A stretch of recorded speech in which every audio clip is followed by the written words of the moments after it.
Kwame, you'll let me know when you see it too.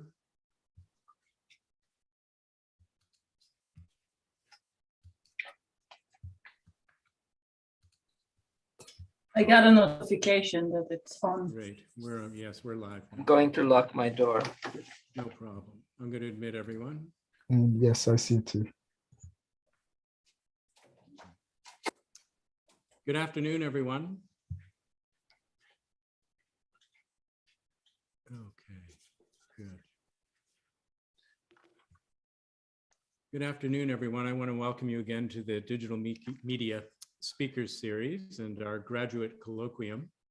Today we have the distinguished pleasure of welcoming Roald Hoffmann, a chemist from Cornell University, who will be here this afternoon to speak with us.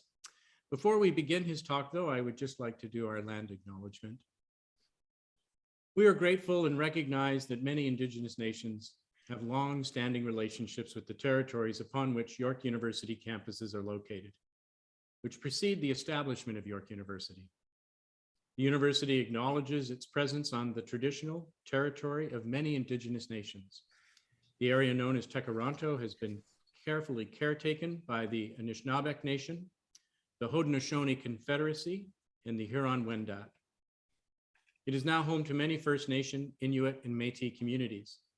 And we acknowledge the current treaty holders, the Mississaugas of the Credit First Nation, and this territory is subject of the Dish with One Spoon Wampum Belt Covenant, an agreement to peaceably share and care for the Great Lakes region, for which we are very grateful.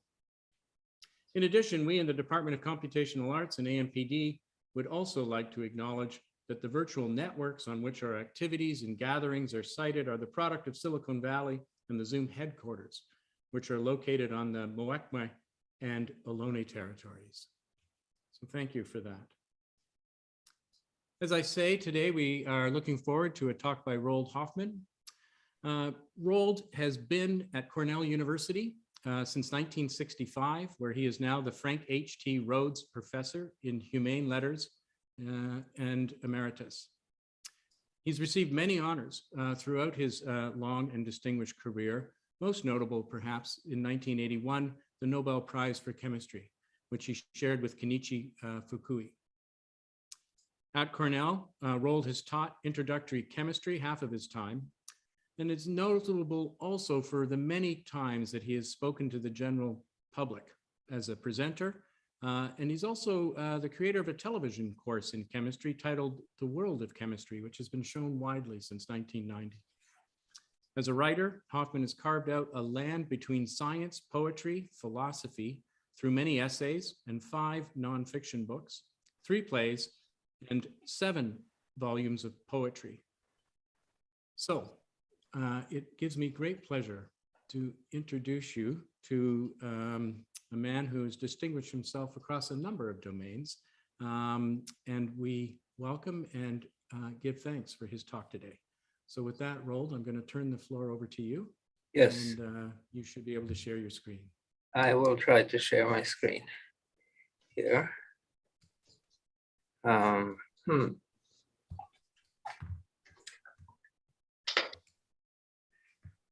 All right, I don't seem to have it open on my computer, so let me try to open talk. Hold on a minute. No worries.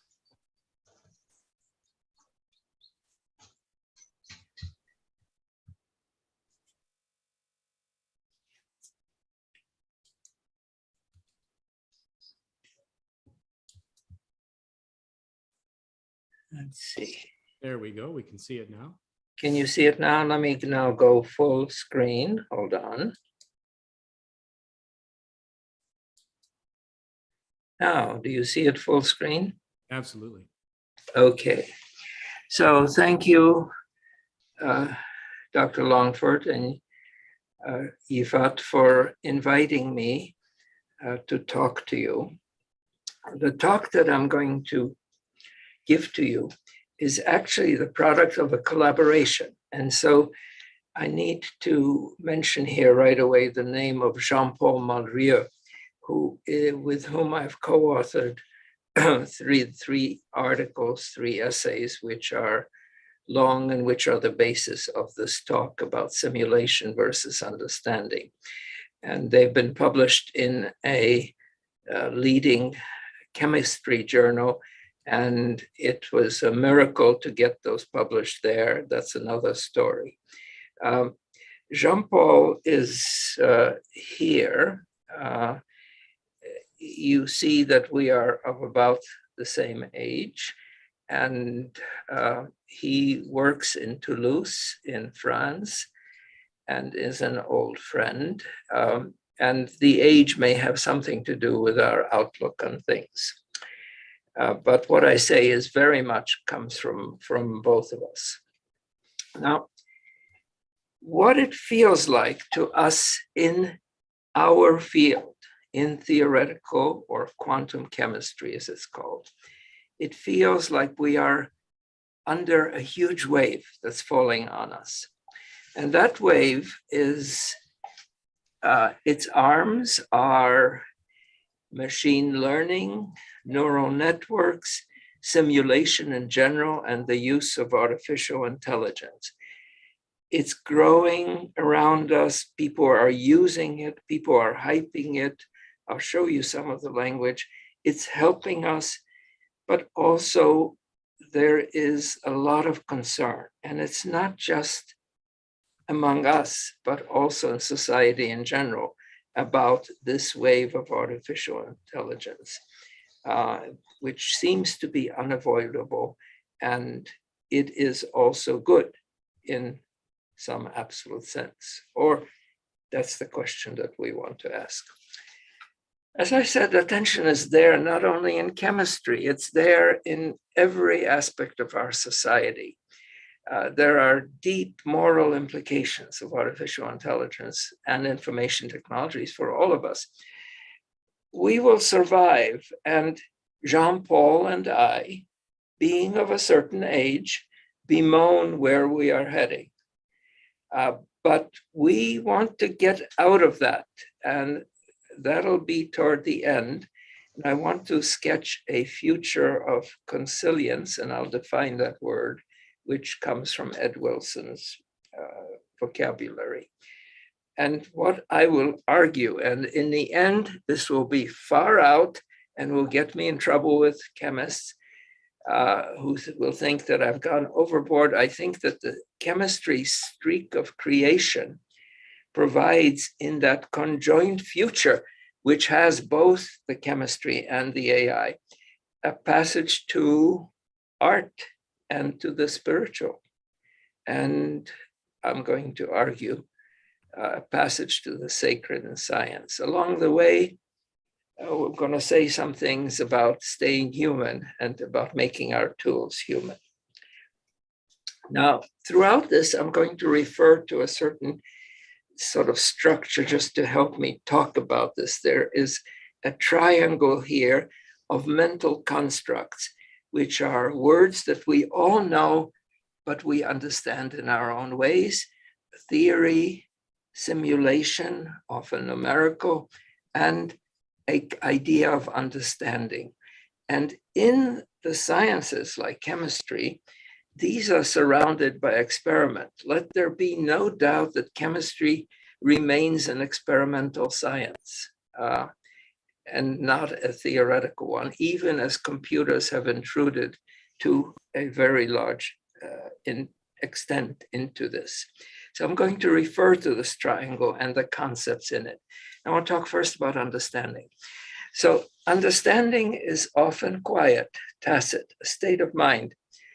It is often qualitative, though it can have quantitative features. Here is an example, just to get specific. Rainbows have been seen forever, right? Okay, people observe that rainbows come when you have rain or when there has been rain and it has passed. And people observe that rainbows are on the opposite side to where the sun is. And they've also observed that they never get higher than a certain amount. In particular, actually, it's 42 degrees above the horizon. People measure that. Arab scientists did this 2,000 years ago. But eventually a theory came up, the idea that it was due to the sunlight refracting in water drops was very early on.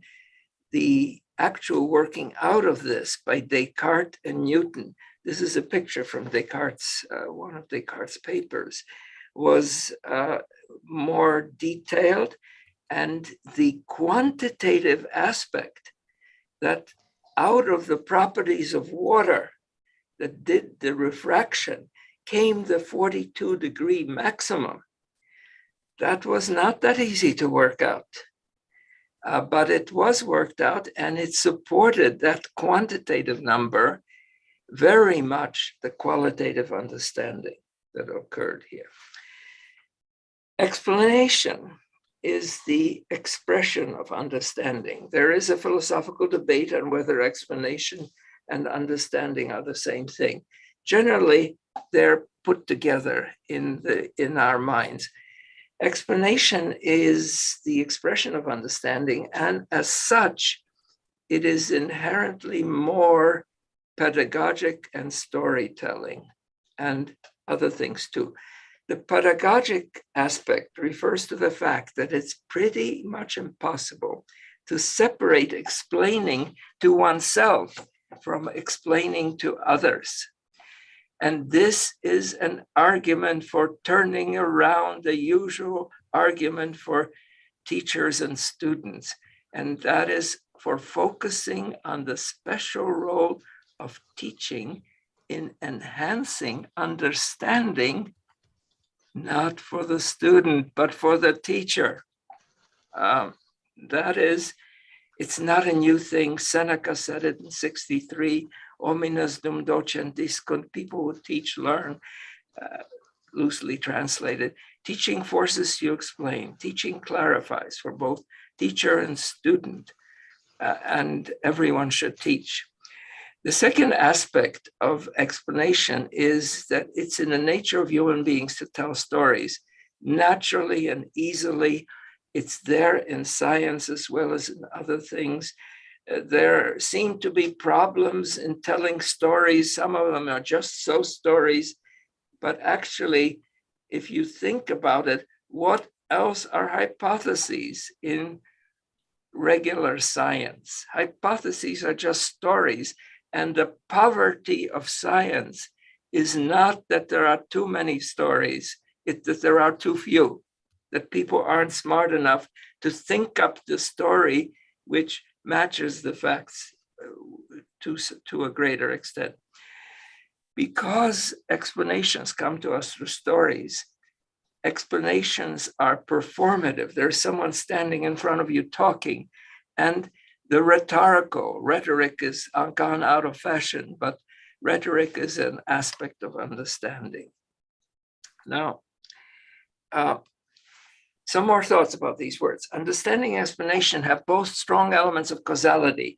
There are chains, A to B leads to B, then B leads to C, and that is an explanation, and that is understanding, and that seems awfully logical or somehow scientific. And there are other ways of understanding, and we need to find peace between them, which are holistic views, where you see the whole and you have an intuition about what is happening, and it is not necessarily a causal chain. Interesting things about modern times in the last century is that the aleatory, chance, has gotten to play an essential role in understanding and is viewed positively instead of something which somehow ruins understanding if it's due to a chance event. There is also an idea about multiple explanations and complementarity. For the scientists and physicists in the audience, I'm thinking of wave particle, but I'm also thinking of valence bonded molecular orbital theory for the chemists who are dealing with these things. There often are complementary ways of explaining, and nothing is lost by there being two ways. In fact, everything is gained. There are often two words relating to understanding in various languages around the world. For instance, in Spanish, Entender refers to immediate perception, while another word, comprender, carries in intimations of a logical connotation. Many of the words, like in many languages, elucidation, erklärung, éclaircissement, objaśnienie, many of these words for understanding relate to light. That's not an accident. That's a metaphor, of course, of enlightenment, but also there's an interesting connection to Buddhist philosophy.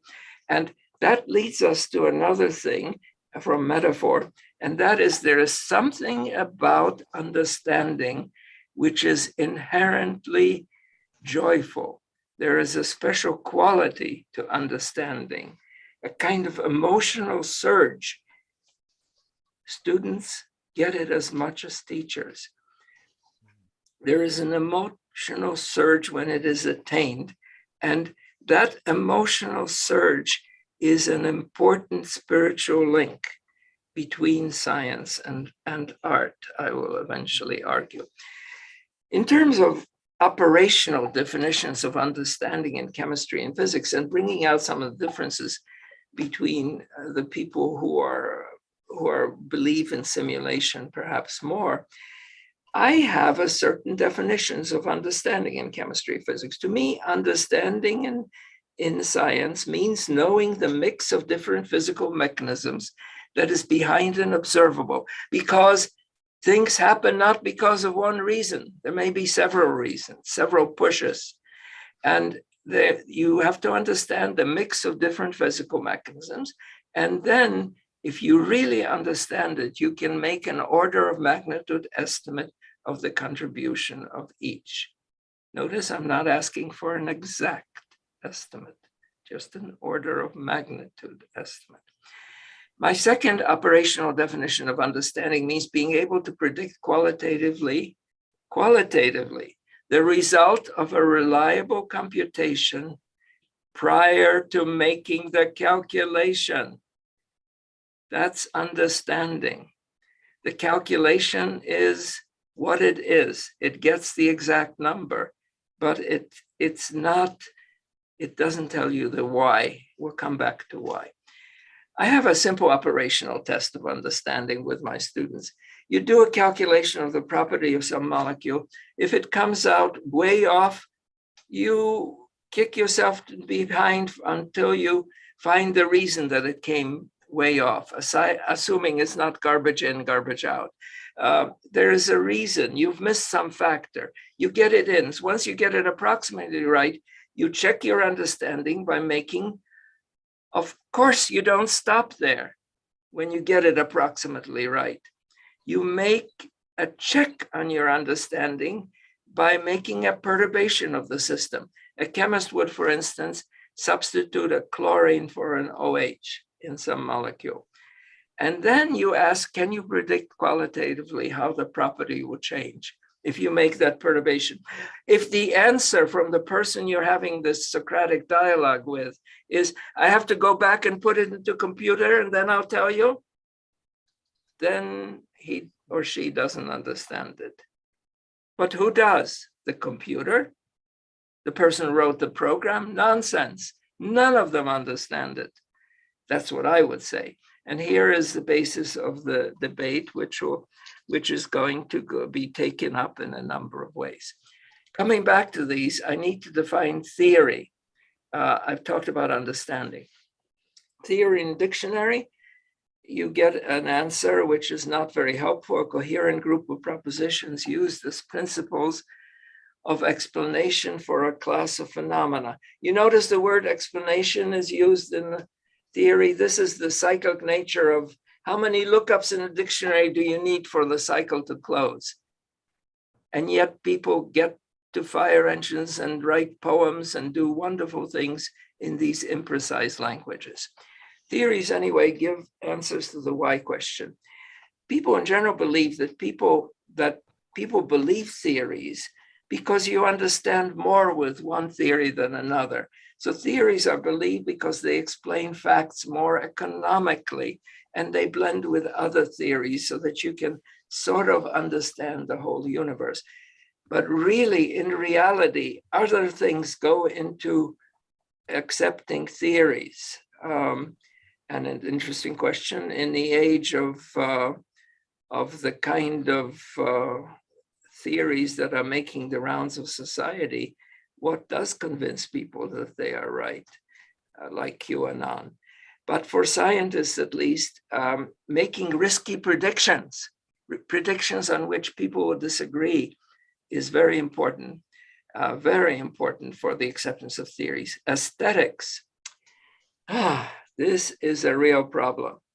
The worst enemy of all science is the quest, in my opinion, is the idea that the world is as simple as our minds are. That's what I'm talking about. Aesthetics means generally symmetry and simplicity. The world is as complicated as it need be. It doesn't fit the simplicity of our minds. Satisfying narratives are a danger too. Fitting in with society and its prejudices is interesting. Portability, the ability to carry over a theory elsewhere, is very important in its acceptance. Productivity, that a theory doesn't just tell you a story that explains something, but that it produces a prediction, an experiment. It tells you what to try next. That's very important. I've written something about this, which you can see this. Theories are risky, powerful, they're ephemeral, they change with time, and they are dangerous. But we have to make them up. Let's talk about simulation. Let's see, I went the wrong direction. Oh, I forgot, I wanted to say something about prediction, another word. Prediction is the way that the passage between understanding and experiment is shaped. And causal prediction is very closely related to understanding. I already mentioned predictions, but then we have this phrase, which is the title of a book by René Thom, a distinguished mathematician, a very strong and provocative statement, which says as much as my whole seminar, and raises the questions that are behind our struggles between simulation and understanding. I wanted to tell you also to look for models. We haven't talked about models, and we won't, but models like prediction, these are things around that triangle which serve an intermediate role between theory, simulation, and understanding, and experiment around them. Model building on paper or in a computer is essential to understanding, to explanations, to simulation, and to theory. And there is a very nice book I can recommend by a philosopher at University of Pennsylvania, Michael Weisberg, on simulation and similarity and using models to understand the world. It is a very understandable book. Simulation. Analog simulation is things like wind tunnels, building things in miniature, let's say. It has not been used extensively in science, though wind tunnels retain their utility. Phenomenological models are simple models whose foundation is totally unclear, but which reproduce some aspect of the way the universe works. Okay, so you wonder how they're connected to the reality, but you don't know. They have actually a certain role in physics and in chemistry. Then there is the application on a computer of the correct physics, chemistry, the correct equations the system is supposed to obey for molecules, that being quantum mechanics, and then making some approximation. And this is the meat and potatoes of my community of computational chemists. And the statement that guides this kind of enterprise since the early days of quantum mechanics was made by a remarkable English, despite the French name, physicist Paul Dirac, who said the underlying physical laws necessary for the mathematical theory of a large part of physics and the whole of chemistry, so you guys can go home and stop working, are thus completely known.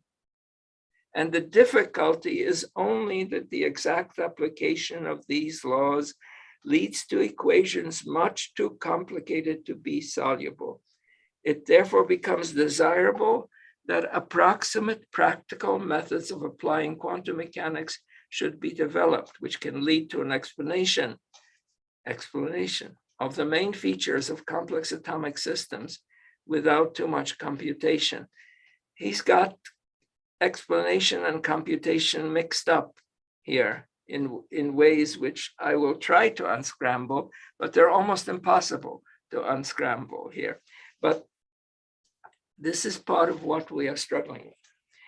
Still under simulation, there is machine learning. And here, the people in the audience know much more than I do about this. I'm an outsider. One starts with a set of, say, objects, molecules, and of their properties. And one calls this set, let's say 5,000 molecules that have a certain property which can be measured, calls this the training set. One writes a program that asks the computer to find the often topology or connection-based physical relationships to observables, and one instructs the program to proceed to learn from those 5,000 examples driven by the aim of agreement with the training data, and then one tries the 5,001st example. So here's the story. Today, that 5,001st example is usually better than any calculation from first principles can do. And does that mean that the computer understands the physics of that? Not really. Artificial neural networks are a somewhat different, perhaps closer based, not based, but at least understandable from a biological viewpoint. Trial and error connections between nodes in a computer, inputs and outputs, some simple processing algorithm, again, driven by seeking to get the greatest agreement. And that's what it does, and it does that very well. So this stuff is fodder for journalism. So you will see headlines in chemical journals which say machine learning could offer chemists fast, accurate calculations. Updated neural network systems predicts molecular energies and forces faster than currently used methods. Machine learning makes light work of hard materials. Algorithm successfully identifies super hard compounds, eliminating the need for lengthy trial and error. The world is getting better. So I have to put that aside, but I'll tell you my own experience. And this is a little story which I would tell at greater length to chemists, but I can tell it to you in general outline. We had a kind of idea, a theoretical idea, which came from the work of Neil Ashcroft, a very good physicist, that SiH4 under high pressure should be a superconductor, close to metallic hydrogen, which had been a holy grail for 60 years. And so we needed to do some calculations on what silicon hydride would do under high pressure. And people didn't know the structure. So we had to guess the structure of silicon hydride in order to do the calculation. So using our chemical intuition, we in fact tried 13 different structures. There were good reasons for finding the structure, for choosing those structures. And we found that the one that's shown at left here, and there's one silicon there cut away from this polyhedron. You see a golden atom, and it's got 8 hydrogens around bridging to other polyhedra. It's a beautiful structure, but beauty is not the factor here. Is this the correct structure for SiH4 at 2 million atmospheres pressure, which can be gotten in a laboratory, actually. That's slightly less than the pressure at the center of the Earth. Well, we suggested this structure. Within a year, Pickard and Needs, working at Cambridge, using a random searching program in which they seeded a box with a silicon and 4 hydrogens, or some multiple of those, and asked it to look for the best structure. Using this random searching procedure, found a structure that was a lower energy than ours. They weren't the only ones. We generated a whole industry of calculations better than ours. It's wonderful to have a reason to do something. And the sad story, which I can report, is that whatever names you call these methods, random searching, or genetic algorithms, or simulated annealing, or minimum hopping, all of these simulation methods beat us. Every one of them found a structure that was of lower enthalpy. So how does one feel about that? Well, one doesn't feel too good, and one looks for ways out. One should have been smarter.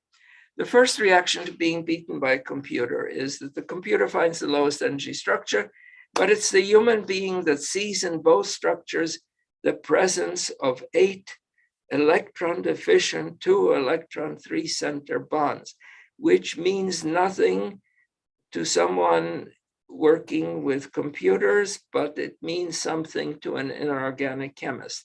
It makes a connection to some other molecules called diborane and boron hydrides and carbonium ions.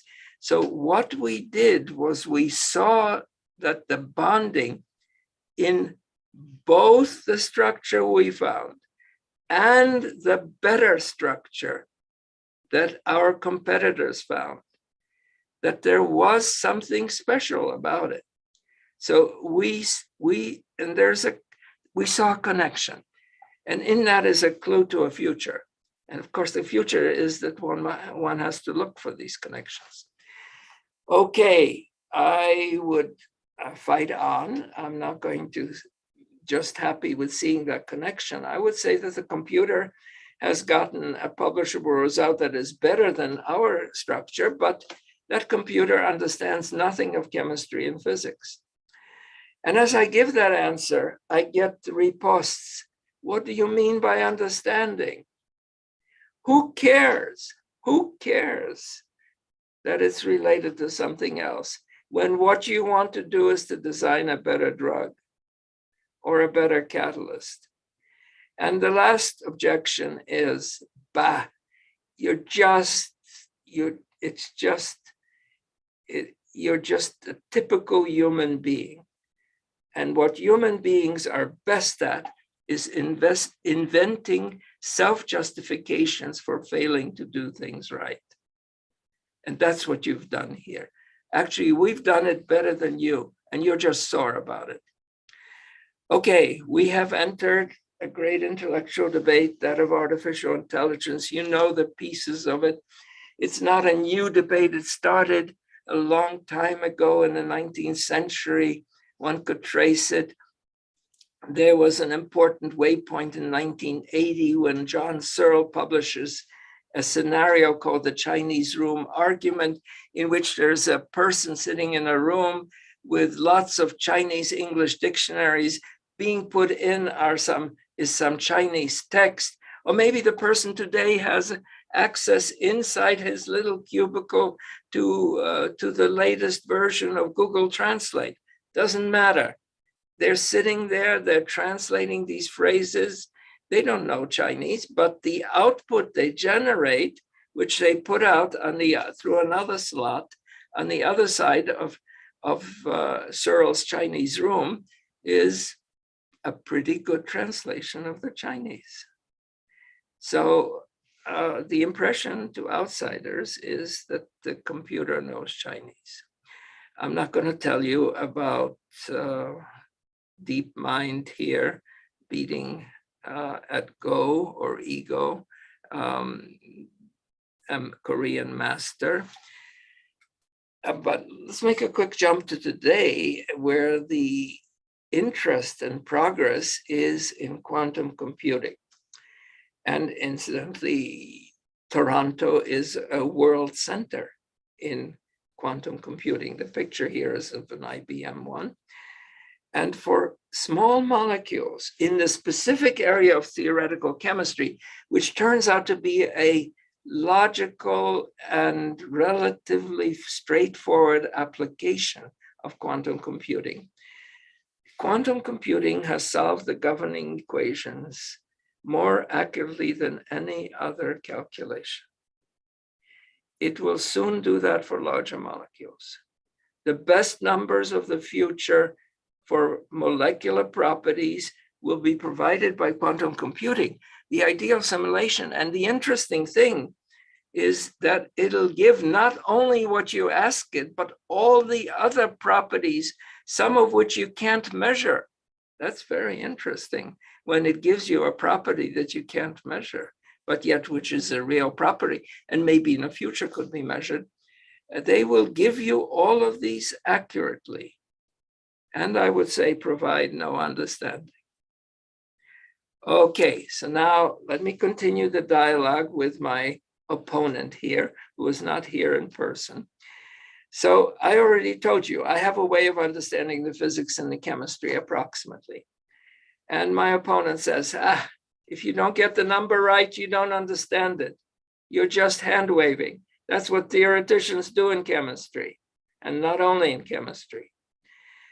I answer, I do understand it. I tweak the molecule a little. I'll tell you that whether its color will change in a red direction or a blue direction. If I ask you what happens, you'll just tell me that I should wait a minute, and you will compute it for me exactly and accurately. You'll not only tell me red and blue, but you'll give me the wavelength of it. Sure. And when are you going to get that chip implanted so you can skip that step? That nasty character. Here is actually Jean-Paul Mariau's drawings. This is a cartoon by Jean-Paul about this situation. He started it in age when computers, when laptops looked different. But this is a theoretical chemist talking to Athena, the goddess of wisdom here, and saying, wait a minute, it converges. All of us have had that feeling while we wait for calculations. Okay, my opponent says, nasty, nasty. Eventually we will have the AI that explains what it does. Or that explanation will emerge from just having many correct numbers and clever people seeing the connection between the numbers. Or people will do accurate numerical calculations designed to furnish what you call understanding. I'll come back to that.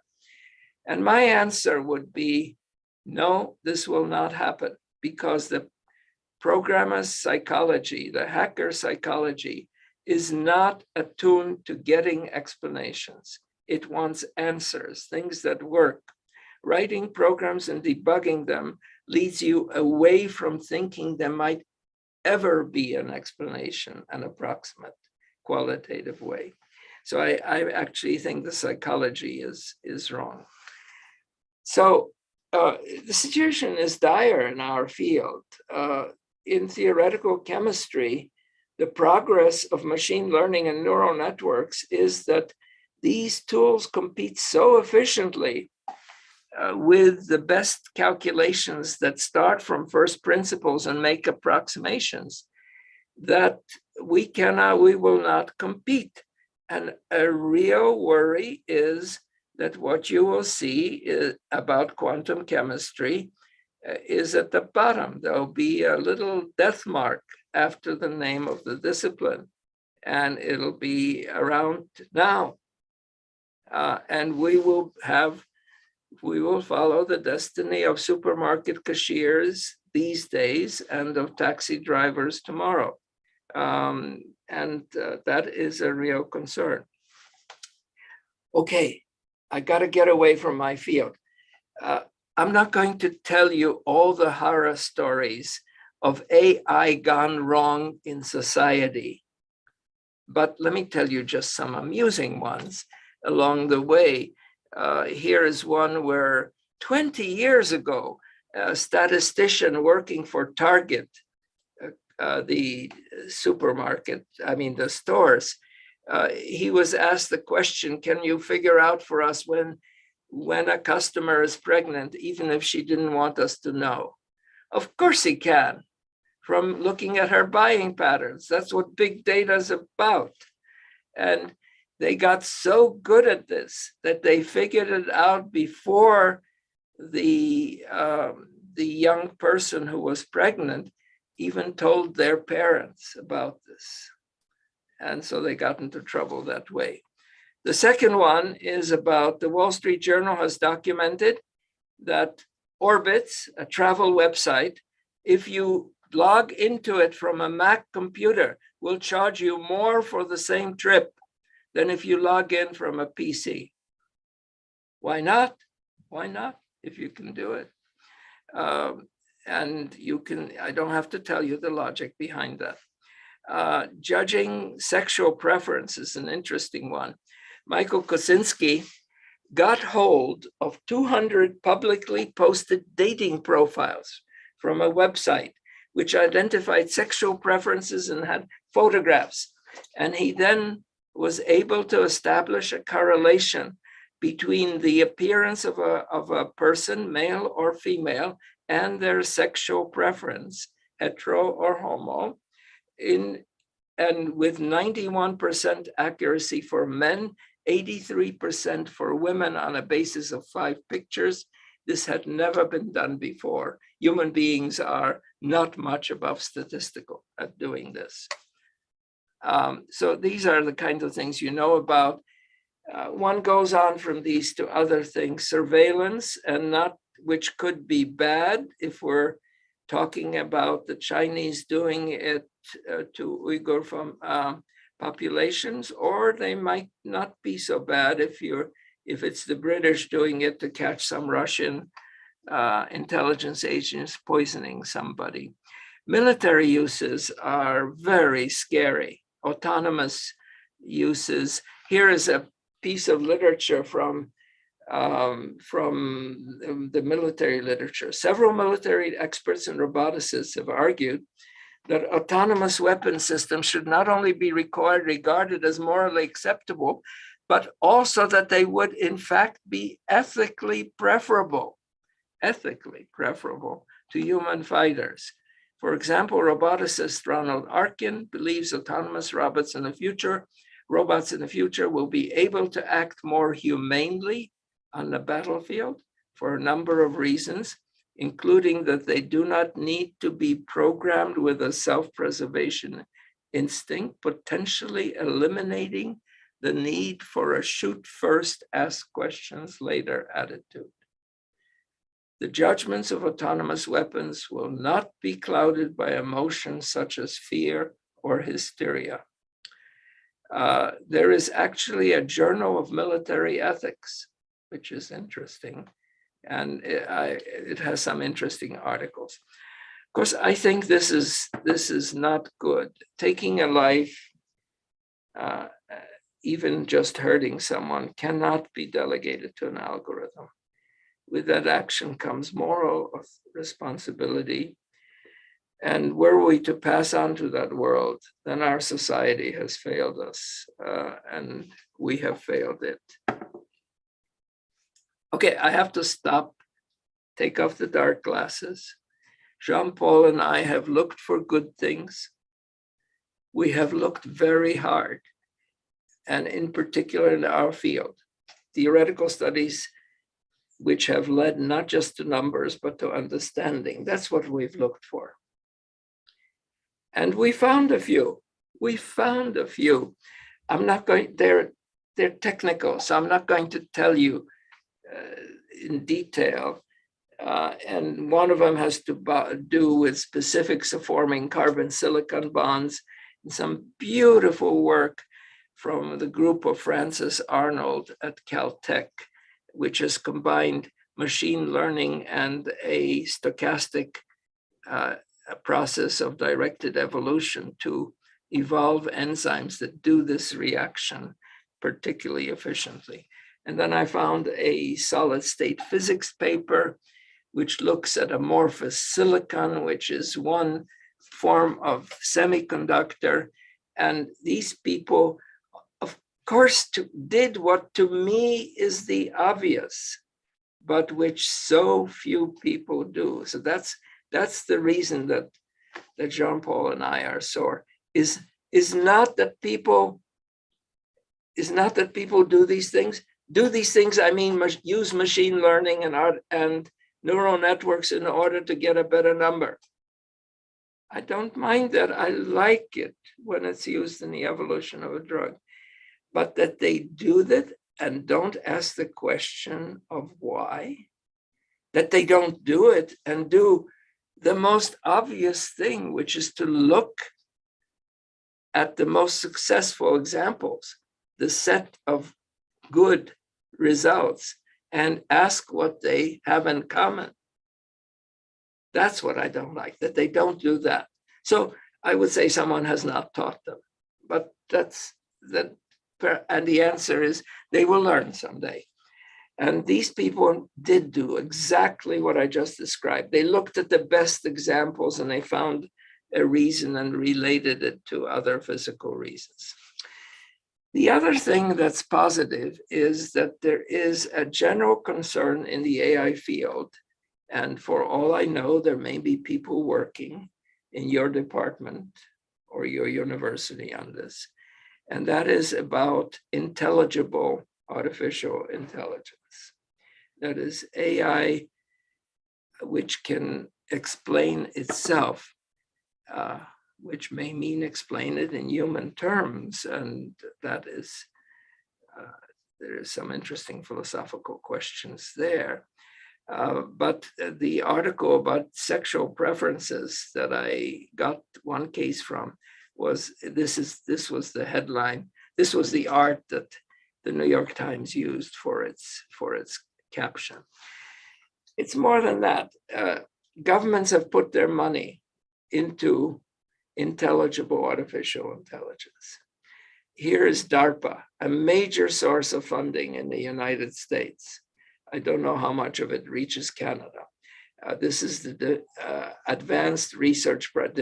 Advanced Research Projects Agency. It supports a lot of military-related research.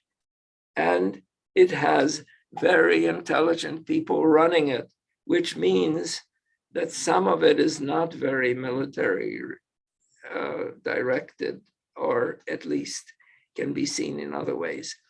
They have put in a good bit of money into explainable AI so that the program doesn't just look at pictures of dogs and cats and tell you that this is a cat with 93% probability on an image recognition, but also it looks at trying to get at what were the identifying characteristics that can be put into certain normal languages or into certain logical structures. And there have been some successes in this direction. I think that simulation using big data cannot be stopped. Some of it is benign, like music choices, face or fingerprint recognition. Even self-driving cars could be benign, but they're not yet there. Some of the uses raise great ethical questions. That is, should an insurer have the right to demand your DNA and be able to set insurance premiums based on it? Shall your prospective partner have the right to see your DNA or their parents? Even right now, there is a feeling that the major uses of DNA information in New York City are Hasidic families trying to investigate the prevalence of certain diseases among the possible potential marriage partners for their children. and that this is overlain. Is there anything wrong with that? No. But now it becomes wrong when it's overlain with the prejudices of the group. When you demand that of the women, but not of the men in that partnership. We know that ethics is as human as a social invention, as fundamentally human as science and technology are, and religion. It is, but it's become so clear from the way the web has developed that the implementation of ethics and law lags behind change. And some of the changes, some of the things that are involved in these AI applications are really problematical. I want to talk about moving toward consilience, or somehow understanding and simulation working together. And I could give you a real example. We started out with an example from chemistry, but I'm not going to tell you this because there isn't quite enough time. It's not worth telling you. It has to do how it was natural for us as Jean-Paul and I looked at our computations now to examine them from a different light. When did we focus on getting science out of the calculations? Science meaning understanding, of course, for us, because we were prejudiced. We wanted understanding. We wanted the joy of understanding. And we described that joy in an article. So we looked at something we did, and we each found a different example. And that's part of what we did. But I want to talk to you about more generally. Consilience. Consilience is a word that Ed Wilson made popular in his 1998 book. It comes from jumping together. It's a principle that evidence from independent, unrelated sources can converge on strong conclusions, much stronger than evidence from one source. And he argued that the sciences, humanities, and arts have a common goal: to look at the purpose for understanding the details. And the answer is just right away, the answer: the purpose is not God. Look, there is a spiritual but not a religious response here. And there is a conviction that, which is far deeper than a working proposition, that the world is orderly in part and can be explained by a small number of natural laws. One can disagree with Wilson, who's one of my heroic figures. He just died, I should say, less than 2 months ago. But he had a rich and good life. I think that artificial intelligence marches on. So what Jean-Paul and I first started, we said, how can we remain human in this world? And we tried to lay out a roadmap for consilience of simulation and understanding. And let me just communicate some of the things we found. You may not agree, and there's nothing exclusive or terribly logical about this. It's just some ideas. I'm going to speak of 5 strategies. The first strategy is let experiment lead you. Experiment brings us together. What I'm referring to this chart, which it's true is especially suited for chemistry and physics.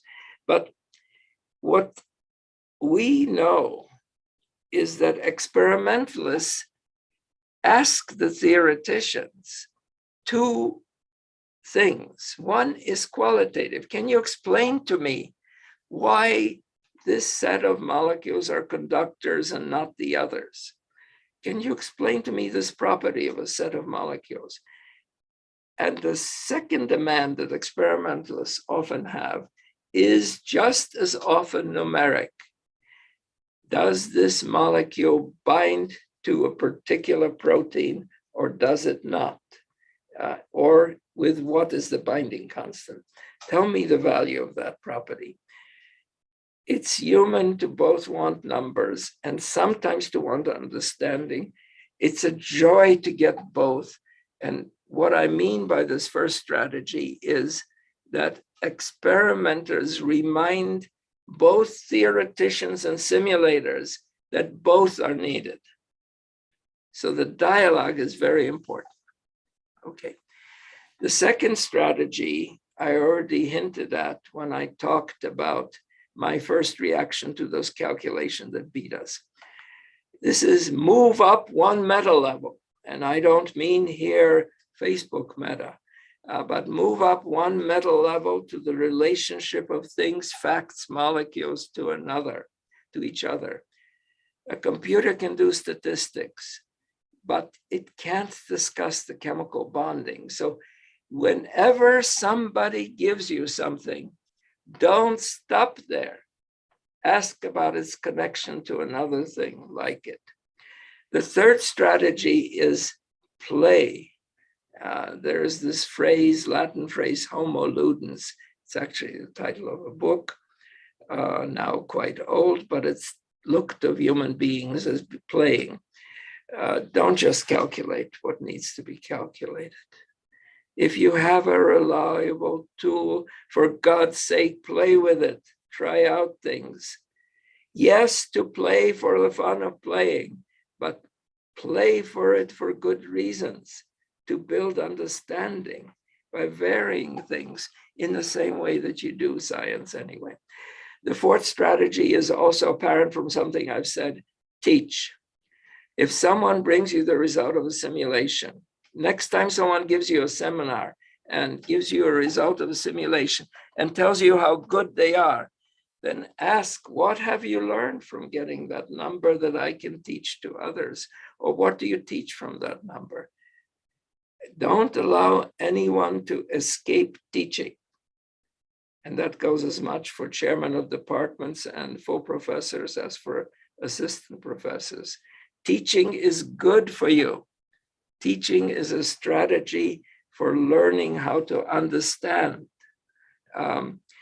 And the fifth strategy for remaining human is do ask the metaphysical question, why? With all its subjectivity that inevitably surrounds it, it is the important one. Asking that question builds a passage between science and the arts and the humanities. And now I come to the far out 3 slides that end the story. And that'll get me in trouble with my scientists. I think that the future of chemistry and that it'll respond to an absolutely compulsory and necessary coexistence with AI, that it'll somehow develop further its actually understanding, storytelling, and aesthetic side. Let's talk about the aesthetic. I think science already has the feeling of having created masterpieces, things for which you have an instant admiration. And I'm not just talking Hubble telescope images, though those are part of it. I'm talking about things like the satellite that showed us lakes on the surface of Titan, a moon of Jupiter, with lakes of ethane, not of water. In another of these rooms of this museum of the masterpieces of science is the discovery of extremophiles, of organisms that live at 100 or 0 C or higher than 100 C, and how their lipids differ from ours as part of their adjustment to that. In another room, we see a masterpiece of mathematical physics, Lars Onsager's now 80-year-old solution of the 2-dimensional Ising model. And in another room, you see Woodward's synthesis of P12. This museum of the masterpieces of chemistry, and If they don't mean anything to you, then get after the chemists in your university to structure a course to tell you about them. Could be called masterpieces of the chemical world. This is sacred space. These are artistic and scientific achievements which are of pervasive spiritual value. And somehow science has lost some of the valuation of the sacred and the spiritual. And it needs some resacralization. Perhaps art and science will help us. I would like to plead, and Jean-Paul joins me in this, for more for science, for more than artificial intelligence can furnish. We want to know not only facts, we want to not only ameliorate the human condition, we do want to do that, but we want to combine the quest for accuracy with understanding and elegance, because that is what puts us in the company of the sacred, that touches people emotionally, as we have been touched by the joy of understanding. Just thinking about all that beauty in these masterpieces shakes us. Perhaps that by itself is the evidence that the logical has caught sight of the spiritual. Somehow the husks covering the sublime have been breached. The aesthetic elements of chemistry will always be there. You just have to look in the books of Primo Levi and Oliver Sacks to find out what it is that brought these people to chemistry. And you will see their heirs in the photographs of Theodore Gray and Yan Liang, a brilliant photographer of chemical phenomenon. I just showed 2 pictures. And we see the future theorists making use of AI and quantum computing to play infinite games. Perhaps it is then that the distinction between art and science, those different ways of knowing this world, will become less important, because both touch somehow the spiritual in us. How can we remain human in this world of AI? No one is going to mistake my position on this, or Jean-Paul's. We value understanding, and we find it much richer than simulation. Or I would put it another way.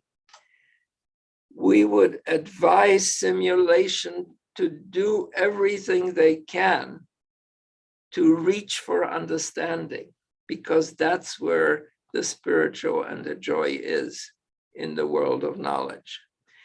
And I understand the efficiency of simulation, but for individual human beings, for society in the world, we want more. I come back to Ed Wilson. In an interview, Wilson was asked to contemplate a meeting with an exoplanet civilization. I've always wondered, what will the periodic table look like to those people on another civilization? And he said, what would an alien civilization like to know about this one? He said, not our science. We are juveniles to them. They would like to know very much about our culture. We've accumulated this immense mass of imagination and creativity in the creative arts. They would like to know what this is. This is our heritage, what makes us human. In the end, I have this radical thought, maybe its artistic side will save science. We suspect that the value added by human beings to science, allowing them to soar beyond facts and IT, will be on the artistic side, in the originality of the molecules we create and the stories we weave around them. Maybe those alien visitors will stop here for a while. And Happy Valentine's Day to all of you. This is a little Japanese emblem I gave to my wife on Valentine's Day. Thank you. Well, that was great, Roald. Thank you very much. I think that, you know, in many ways you were grappling with questions that are absolutely critical today, and questions that we've certainly been talking about in very different ways sometimes, but in sometimes similar ways, I think, through the coursework that we're doing and through the kinds of projects that students are making and the kinds of questions that they're seeking to address through technology, through games, through the kinds of interactive performances and artworks that they are creating as part of the work that we do here. I'm certainly open to the idea that that art could play a larger role in, I'm going to say it this way, though I'm not sure this is a good way to say it, in humanizing science, or at least humanizing AI to a certain extent. And I was struck by, in your the 5 sort of strategies that you called for to humanize or make AI more human. I was sort of struck by the relationship between experiment, and I love that line of yours about, you know, letting experiment sort of lead the way, because I often think about that relationship between experiment in the sciences and the creative process in the arts. And many of the ways you sort of called for us to be thinking about experiment in the sciences are similar to the ways I think we think about the creative process in the arts. So, you know, in terms of looking for bridges and thinking about bridges, I think that there is lots of fruitful thinking there. But rather than go on, perhaps what I'll do here is just open it up to those of us who are have been watching and listening for the past 50 minutes. And perhaps I could ask some people to turn on their cameras if they don't mind, just because we're a small enough group that it would be great to see some faces. And I wonder if there are questions. You can turn on your mic and ask a question directly to Roald if you like, or if you want, you can type it into the chat. We're sort of monitoring things there too. And I know that there may be people who are watching out there on YouTube, and they, I think, can ask a question through the chat there if they like. And Kwame's sort of taking a look there. So, Douglas, no camera today, which is fine, but do you have a question or some thoughts?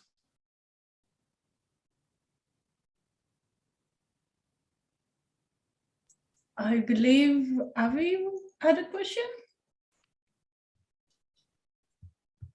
I saw a raised hand earlier. I might be mistaken.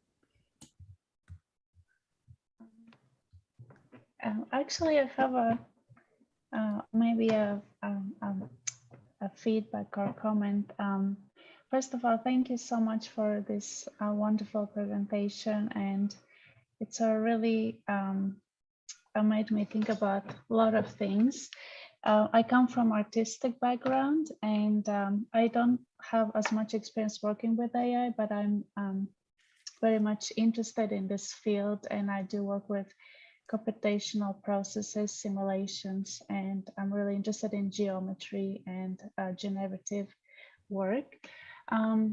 What really sort of, the last slide that you said that it could cause some controversy amongst your scientific colleagues, I think actually this idea about sacredness and it's something that I've been thinking a lot, especially kind of working in this intersection of art and science, and how do these disciplines come together, and what are they kind of intrinsic curiosities, and how they are driven by.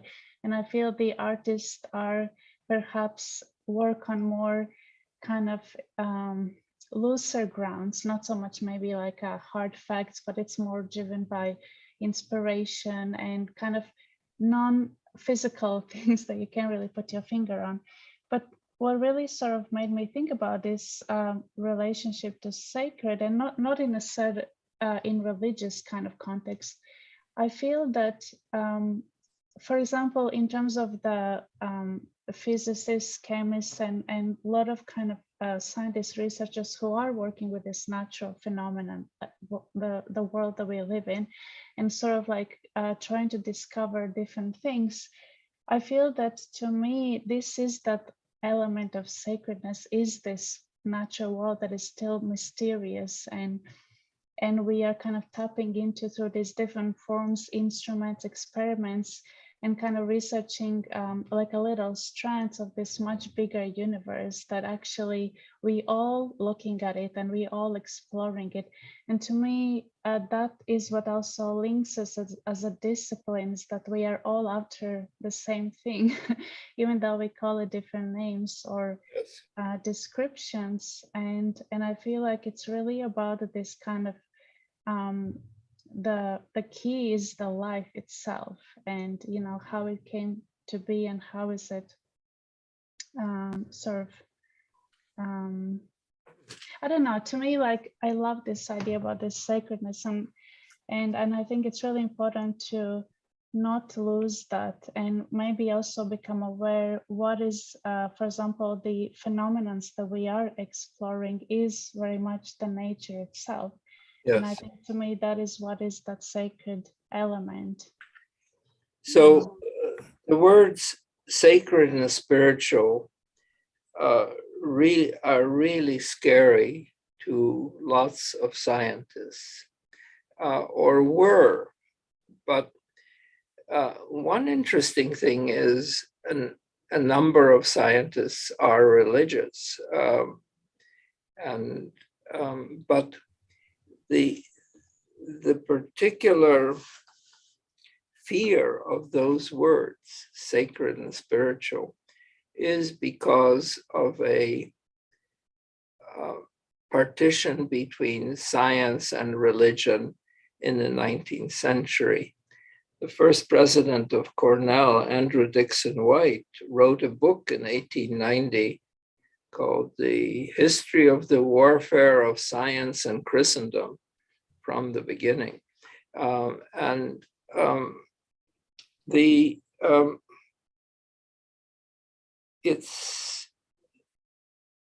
There are various reasons why the scientists became sensitized about religious, about being considered too close to religion.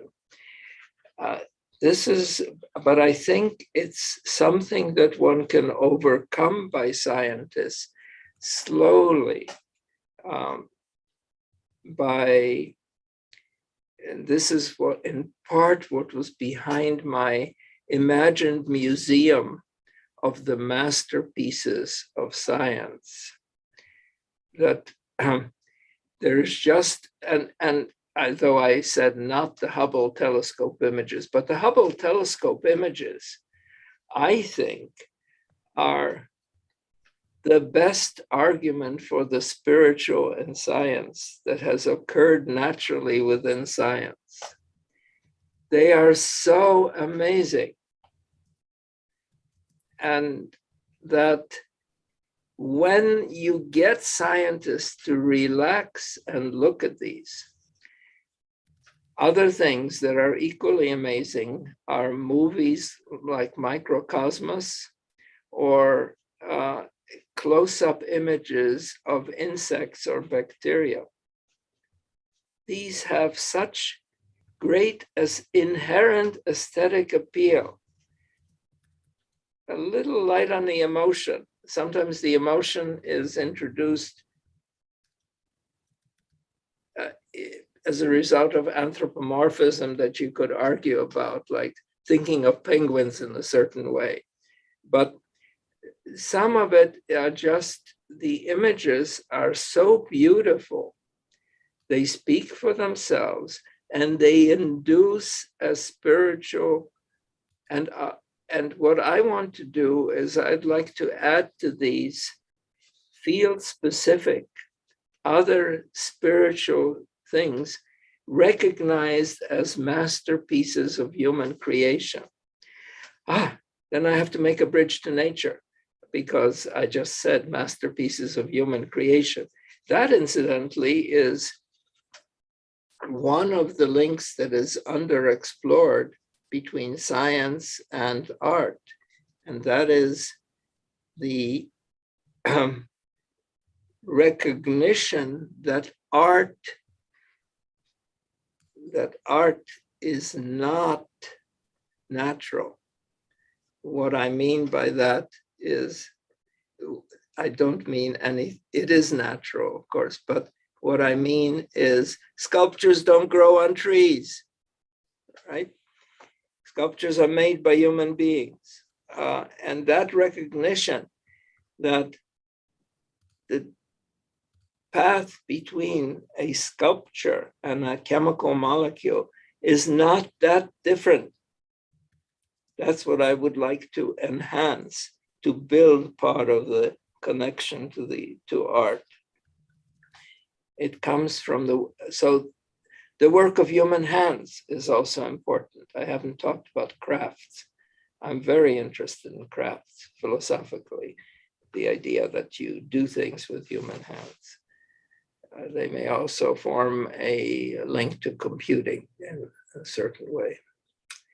Anyway, thank you for your comments. Those are, it is difficult to overcome this fear of the spiritual and the sacred in scientists. That's why I said this will be far out. That's great. Thanks, Kavi. Roald, perhaps you could unshare your screen just so that we can all see you.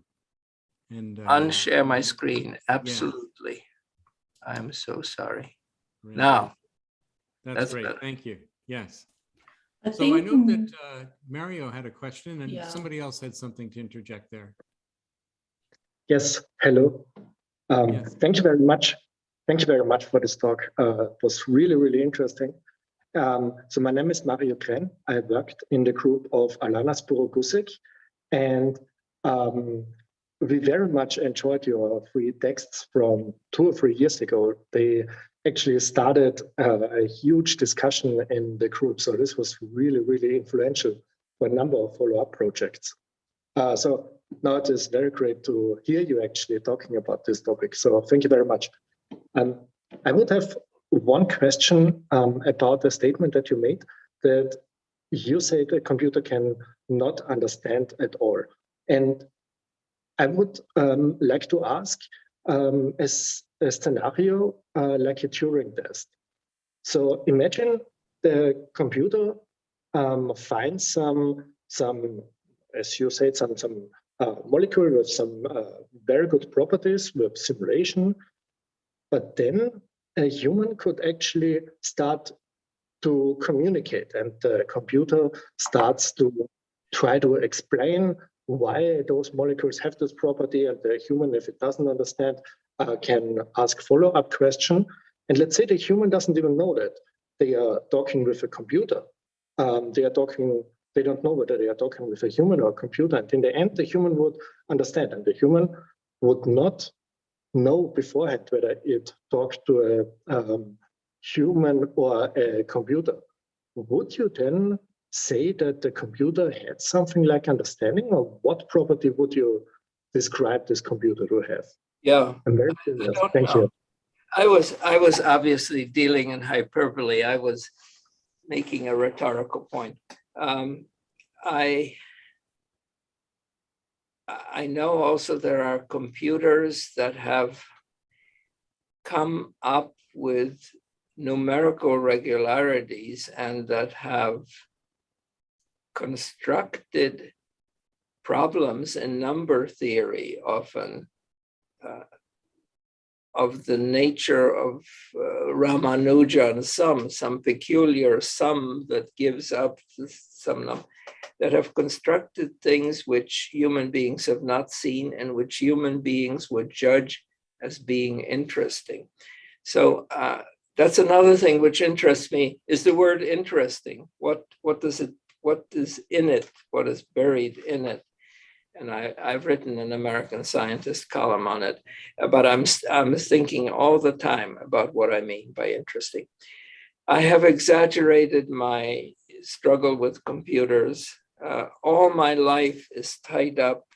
Those of you who know my chemistry will know what I mean. My whole life is tied up with computers. I couldn't have done anything I wanted without the use of computers.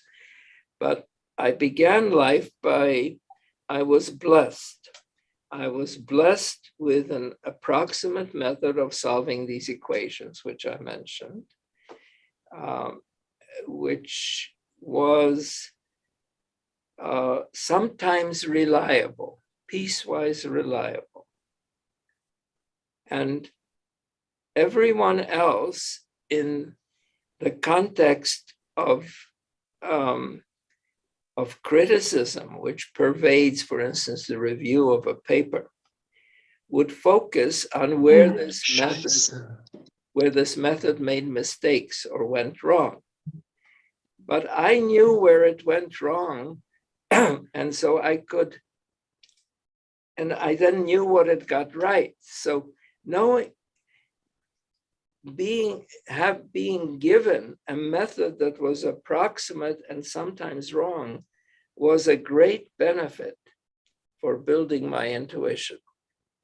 And anyway, I think, Mario, that's a very good comment. I think that computer would have some of the elements of thinking I would like. Engaging in a dialogue is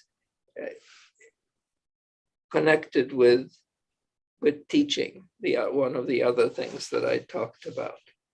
So very interesting to me are computers that teach, or how they decide what to teach. Very interesting. I would like to interject. Just like, I think also in terms of coming from the art perspective, I think like computers having, a soul or personality, a lot of the time it's us giving them that. Going back to my personal research, we give computers names, we give AI names, and a lot of the time the name is gendered because of functionality. And so we give it a certain personality just by giving it a name. Yeah, I have looked back when I first wrote my programs. I gave this was in Fortran, and there were subroutines. I gave the subroutines names, and I went through Norse deities, and then I went into Egyptian gods, so Ishtar and Marduk and names like that. And I did gender them also. It was a natural thing to do. But I don't know whether what I did, I have to look back what I did with a basic routine for matrix diagonalization and whether I gave it a male or a female name. But we certainly do that. And you're right about, and people want to do it. Recently, I got a set of Bose sleep buds. And the first thing that computer asked me as I set them up was, name me. I mean, name the sleep buds, give them a name. There must be some psychology behind that. That's great. Did you have a follow-up, Ifa? No, just, yeah. Good. Tao, I know you have your hand up. Yes, it's great to see you here again, Roald. And yes, Tao. So I totally agree with you that actually, well, partially agree, maybe computers, well, sometimes they think, but they don't think as much as we do. Well, at least they don't think as much as you do. So, so for instance, it's more like a comment instead of a question. So for instance, Lipscomb can train you to be become a Nobel Prize winner. But I really doubt that you can train a computer to become a Nobel Prize winner. It takes more than data collecting and it takes more than just association. It takes a lot. It takes way more than what we can have nowadays onto a computer to make achievements. So I would say, yeah, I totally agree with you that, yeah, they can give you data, but in terms of thinking, they're not there yet. And think about it. I mean, the language that we use in teaching chemistry, especially in teaching theoretical chemistry, the language that we use didn't change in the past 50 years, I would say. Since your time, I would say. Right. So, yep, since your time, since you and Fukui raised the language of orbitals to Yes. such a high level that everyone accepts that nowadays. So yeah, but the computer, we're talking about what we're talking about billions of times the fast of computers now. So the fact is true. The most important thing is the fundamental truth that is revealed by human being. It's still governing science, still governing almost everything. So yeah, we can. I'm still on the side that we can use computer as tool, but I don't think that they are there yet to replace us, I would say. No, but I think we can teach students how to play with computers. That is what is the nature of the numerical experiments that we do, and how we use those to learn something about nature. There was something also about Avi's comments that I want to get back to. I don't mean, thank you, Tao, for yours. One thing about scientific and artistic views of things, it's that idea of complementarity, which I passed by. You might read about that. It might be interesting because that there are two ways of explaining something which would have validity. I think this is important for making peace with the spiritual and with art. The kind of classical argument at a certain point in the 19th century might have been that scientists dissect the flying hawk. Okay, so what is meant by that statement is that somehow the kind of knowledge that science seeks from the biology of the hawk is antithetical to the feeling for flight of that hawk that I can build in a poem that I write about it. Okay. Well, I think we have to come to I think it's good to come to a world where that is no longer seen in that light, but is where you can recognize the validity of both views of this world, the poetic and the scientistic. I don't want to give them even the names, that they are complementary views of the world, and they both enrich our world. They're not necessarily within the reach of the same people, but they are both somehow give us a better feeling about the human condition, that we have, that we understand things somewhat better. I think computers can play a definite role in this. That's great. Are there other questions out there? Is anybody else? Yes, Ifan. Sorry. So I guess I'll have a bit of a practical questions. Where do we bridge the divide between, we're artists and I happen to be the daughter of a chemist, so which allow this dialogue. But how do we bridge this gap between the artist and the scientist? Because even with me, sometimes it's just conversation with my dad, we don't understand what each other do. Yeah. So I know how it was bridged for me. It was bridged at Columbia College in New York City at age 18 by getting a core curriculum, which had courses in the humanities and the arts as well, but no courses in science, but I was taking those otherwise.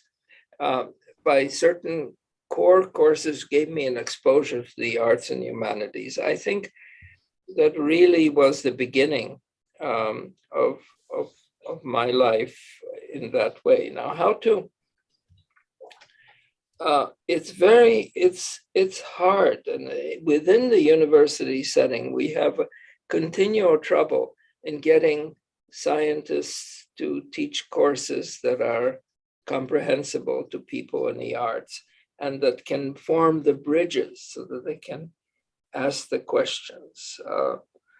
From my side, when people find out that I have interests other than the science, I often am a repository of advice to young people who are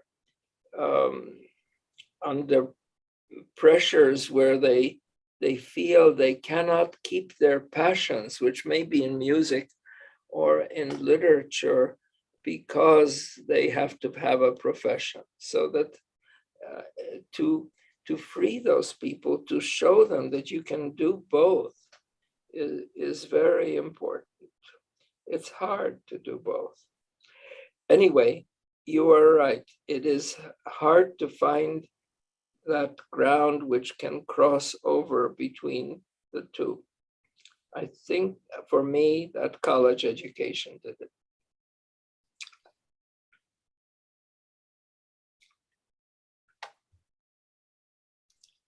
I thank you all for coming and listening. We've had a good group, Michael. Yes, absolutely, Roald, and I thank you. I just, a couple of things just in closing that you leave me thinking about. One is I very much appreciated your emphasis on the importance of teaching, the importance for a community of teachers made up of faculty and students together, learning together, teaching one another. But, I must admit, I leave the talk today just feeling good about my role as an educator and the importance of teaching, not only at the university, but in all facets of our lives. And then the other thing I was just sort of thinking a little bit about in closing too, was that often in computational arts and in digital media, we've begun to talk about computer languages as a means of creative expression. And, once again, I'm just sort of reminded of the creativity that both artists and scientists share in the experimental and creative work that they do. So I thank you for that. Thank you. And to everyone, you can write to me if, what I said is essentially in those 3 essays. That's great. Which are the only essays in Angewandte Chemie that ever have been published there, which have a reference to Walter Benjamin and to Jacques Derrida. I also want to just send a thanks and a shout out to Ifat, who connected us to you. So thank you, Ifat, for recommending we invite Roald to come and speak to us today. Yes, I do know a lot of chemists.